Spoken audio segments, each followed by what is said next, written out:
మన ప్రభు అయిన రక్షకుడైన యేసుక్రీస్తు పరిశుద్ధ నామములో మీ అందరికీ శుభములు తెలియచేస్తున్నాను. మీరందరూ క్షేమంగా ఉన్నారని ఆశిస్తూ ఉన్నాను. ఈరోజు బలపరిచే వాక్యము రాజుల మొదటి గ్రంథము 19వ అధ్యాయము 7వ వచనము. యెహోవా దూత రెండవ మారు వచ్చి అతన్ని ముట్టి, నీ శక్తికి మించిన ప్రయాణం సిద్ధమై ఉన్నది, నీవు లేచి భోజనం చేయమని చెప్పాను. ఏలియా ప్రవక్త విశ్వాసంతో అద్భుతమైన కార్యాలను జరిగించినట్లుగా దేవుని యొక్క వాక్యము తెలియజేయబడుతుంది. బయలు ప్రవక్తలను చంపినట్లుగా దేవుని యొక్క వాక్యము తెలియజేస్తున్నది.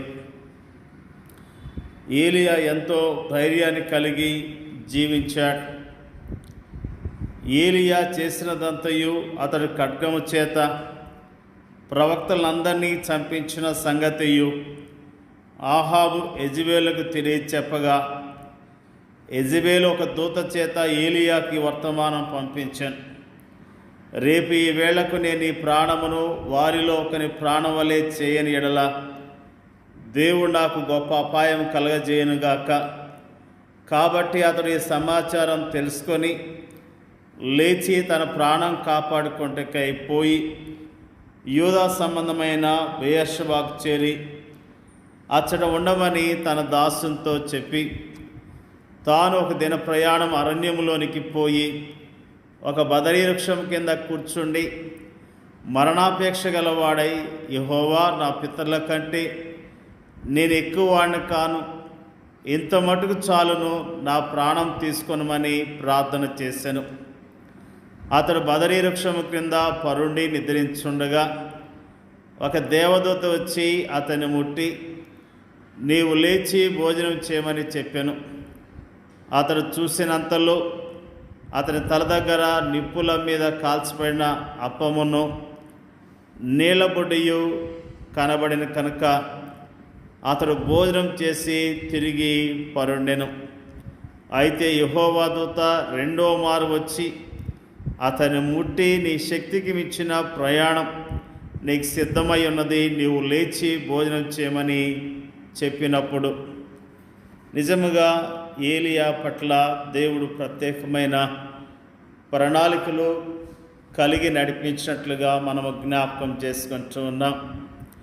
ఏలియా విశ్వాస సమయాల్లో కాకోలముల ద్వారా పోషించబడ్డాడు. విధవరాలు గృహములో పోషించబడ్డాడు. అతని నిరాశ సమయాల్లో దేవుని దూత అతని కాపలాగా ఉంచబడింది. దేవుడే స్వయముగా అతనికి భోజనం పెట్టాడు.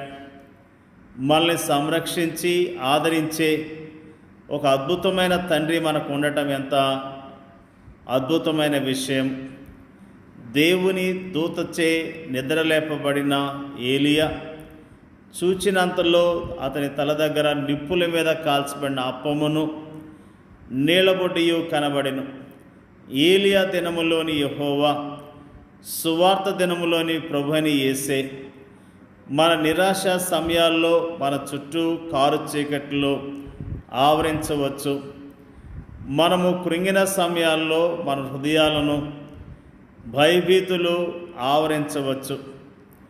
అలాంటి సమయాల్లో చేదైన తలంపులు మనల్ని నింపుతాయి. సనుగుళ్ళు గొనుగుళ్ళు మన నోటకు వస్తాయి. ప్రార్థన మన పెదవులకు దూరం అవుతుంది. అయినప్పటికీ మన పరలోకపు తండ్రి యొక్క సున్నితమైన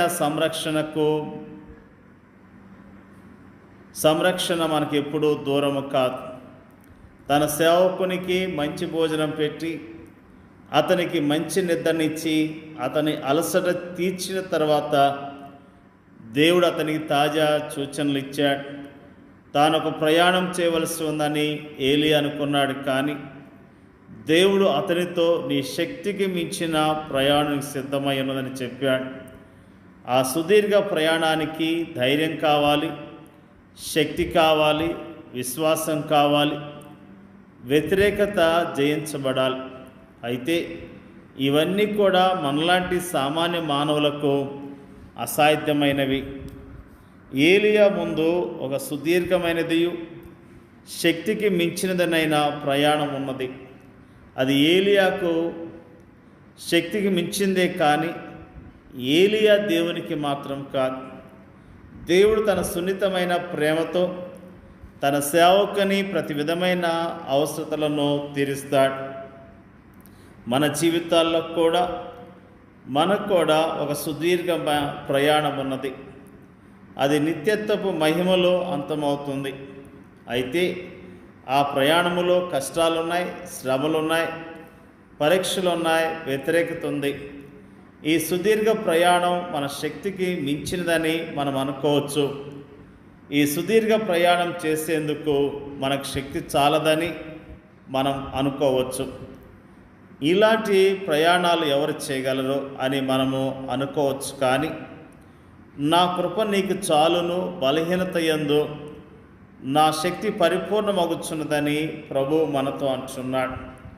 ప్రభుని యేసు క్రీస్తు కృప మరియు ఆయన శక్తి మనకు అందుబాటులో ఉన్నప్పుడు క్రీస్తు యేసునందున్న కృపచేత బలవంతులగుచ్చు మనం ముందుకు సాగుదాం.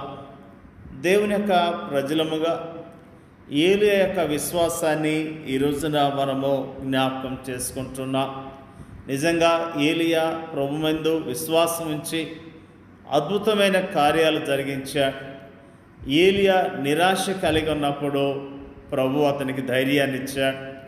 అతని విశ్వాస జీవితంలో ప్రభు నమ్మదైన దేవుడిగా అతనితో ఉంటూ అతన్ని నడిపించాడు. మన విశ్వాస యాత్రలో కూడా ఆయన మనతో ఉన్నాడు. మనం కూడా విశ్వాసంతో చక్కగా నడుద్దాం, దేవుని కార్యాలను చూద్దాం. దేవుడు మన పట్ల ప్రత్యేకమైన ఉద్దేశాలు కలిగి ఉన్నాడు. మన జీవితాల్లో ఆయన ఉద్దేశాలు నెరవేర్చబడినట్లుగా విశ్వాసంతో ఆయన కొరకు జీవిద్దాం, ఆయన మహింపర్దాం. దేవుడి యొక్క వాక్యాన్ని దీవించునుగాక. పరిశుద్ధుడైన మా తండ్రి, మంచి తండ్రి, నీకు స్తోత్రాలు. మరి ముఖ్యంగా ప్రార్థన చేయుచున్నాం ప్రభువా, ఏలియా యొక్క విశ్వాసాన్ని, ప్రభువా ఏలియా పోషించబడిన విషయాన్ని, ఏలియాను మీరు నడిపించిన విషయాన్ని జ్ఞాపకం చేసుకోవటానికి మాకు ఇచ్చిన ధన్యతను బట్టి స్తోత్రాలు తెలియజేస్తూ ఉన్నాం, ప్రార్థన చేయుచున్నాం. మరి ముఖ్యంగా ప్రభువా మా విశ్వాస జీవితంలో కూడా అయా మరి ప్రభువా విశ్వాసంతో జీవించడానికి కావలసిన నీ బలాన్ని, శక్తిని మాకు అనుగ్రహించమని అడుగుచున్నాం తండ్రి. నీకు వందనాలు తెలియజేస్తూ ఉన్నాం ప్రభువా. మా పట్ల నీకున్న ఉద్దేశాలు నెరవేర్చబడాలి. నీ చిత్తానికి లోబడి మేము చక్కగా ప్రయాణం చేయటానికి, యోగ్యముగా నేను మహింపరచడానికి సహాయం చేయమని ప్రార్థన చేయుచున్నాం. మరి ముఖ్యంగా ప్రార్థన చేయుచున్నాం ప్రభువా, నిరాశ నిస్పృహల్లో ఉన్న విశ్వాసులను, సేవకులను మీరు జ్ఞాపకం చేసుకోండి అయ్యా. అయ్యా మరి ప్రభువా వారిని ధైర్యపరచండి, బలపరచండి. వరకున్న నిరాశ నిస్పృహలు తొలగించి నీ నామంలో ధైర్యాన్ని దయచేయండి అయ్యా. ప్రార్థన చేయుచున్నాం.